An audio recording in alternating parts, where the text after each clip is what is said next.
Hi, I'm Bob Musano with Technical Support. I'm going to show you how to do a basic setup on the FS220 and the FS230. For the purpose of this video, I'm going to be removing the cover for better ease of access to the touchscreen.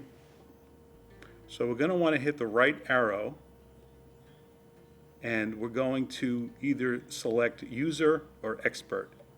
User is password 2457 and Expert is 2834. So what I'm going to do is choose Expert and put in its password.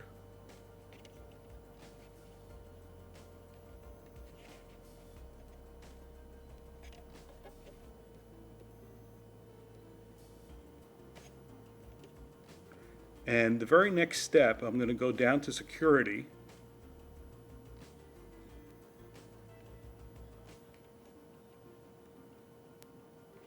down to Deactivate User PIN,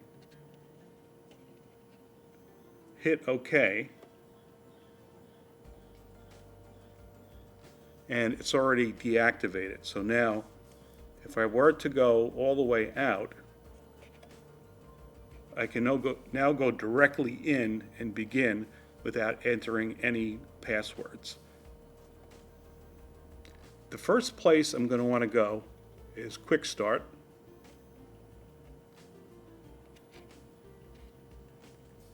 And it'll put me into quick commissioning. And the very next place is Sensor Settings, Start Wizard. And I'm going to set up the units for my region. From the factory, it's set as millimeters. So I'm going to change that to inches.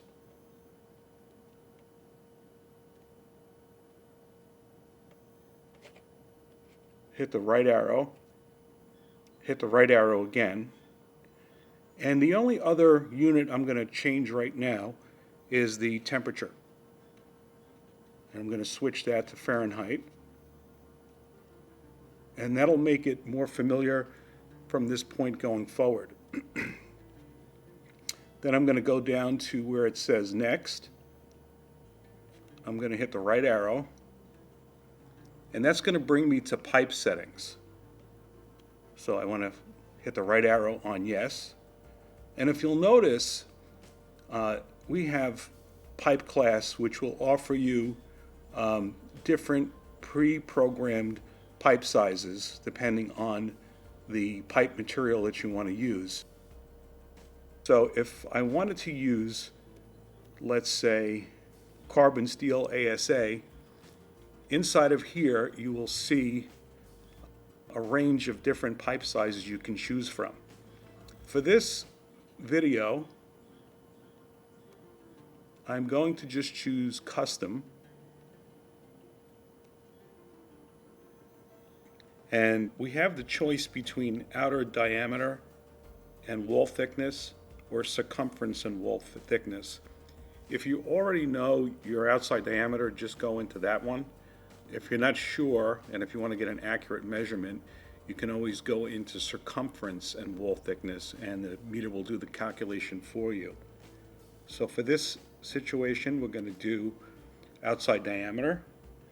And I already happen to know that the OD is 2.743, so let's put that in.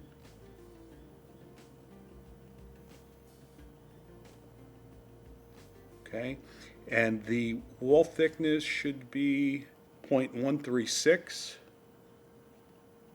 So we'll hit the right arrow for OK. And the pipe material in this case is going to be carbon steel. And it's going to summarize on this screen outer pipe diameter, wall thickness, and then we can hit Next. It'll do some calculations, and then it comes to the liner. If your pipe has a liner, as many ductile iron pipes do, you would go into this step. Since this is a carbon steel pipe with no liner, We'll go to no and go to the right. Disturbed flow, there is no disturbed flow on this particular setup. However, if there was a upstream obstruction or a downstream obstruction, we might want to enter this, but we'll bypass this for now. The next step is the sensor selection. So we'll hit the right arrow. And you're going to have 4 choices here. The FS230 are the sensors that we supply now for high precision applications. The FS230 Universal are also the current universal sensors that we offer. And then we have some legacy choices. So in other words, if you're using this transmitter with an existing set of sensors that are already on your pipe, it'll either be 991 or 1011 high precision. So let's go up to 991 high temperature, which is what I have. And in this case, the sensor size for this model is 2. And this brings us to another summary screen. And it also tells us what the spacing offset for this particular pair of sensors on this particular pipe size is going to be. We have a length of cables, which we could enter in if we know the length of our cables. Let's say it's 10 foot.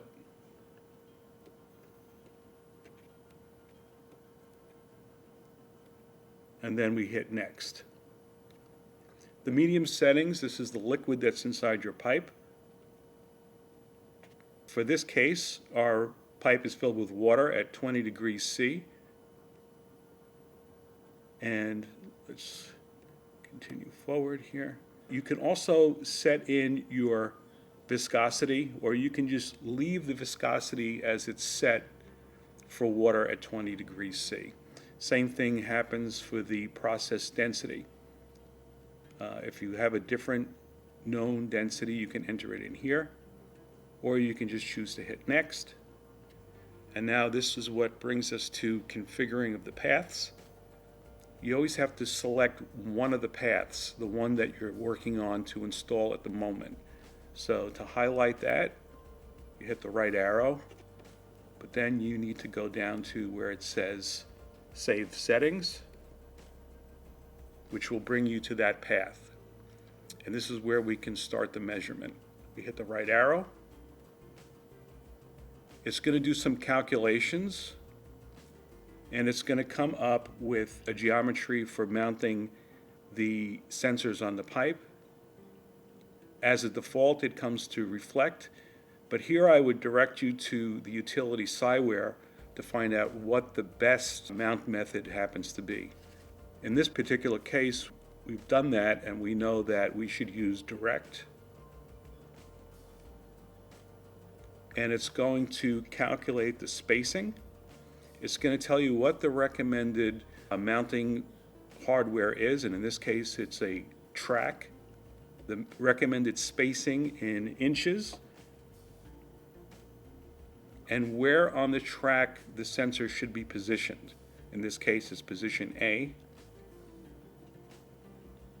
And in the case we have a repositioning the second sensor, it's going to be 6. So one sensor will be on A, the other one will be on 6. And there is the gap between the sensors, the sensor spacing. So that means that there's a slight overlap because there's a negative number in there. One sensor in direct would be on one side of the pipe, the other would be on the opposite side of the pipe with that amount of overlap. And then we can hit next. And this is the frequency sweep. So it just did the initial setup routine. And if we want to see what our signal looks like, we hit next for receiver signal. And that's our signal, and it looks good. So we can go back. There is a 0-point adjustment, which is not necessary to perform, but it's there if you'd like to do one. Here is the next, and we want to go down to next again, and right arrow to finish. Now if I go all the way back out to the first menu and down to maintenance and diagnostics, and what we're going to find is diagnostics, sensor, path 1, and we're going to record these values: RX gain up, RX gain down. Now both of these are good signal strengths. Typically anything under 30, and the signal to noise ratio up and down, typically anything above 40. And then we want our sound velocity. In order to know if the sound velocity is correct, for water, look on the table for the temperature of your water and what the sound velocity should be. But I know that that's a good sound velocity for us. So now I'm going to go back to the very beginning, and we're finished. We're all set up. I hope you thought this video was helpful to you. We will have additional videos on how to set up the inputs and outputs of these meters, so look for those videos in the future. If you have any additional questions, feel free to contact us at technical support.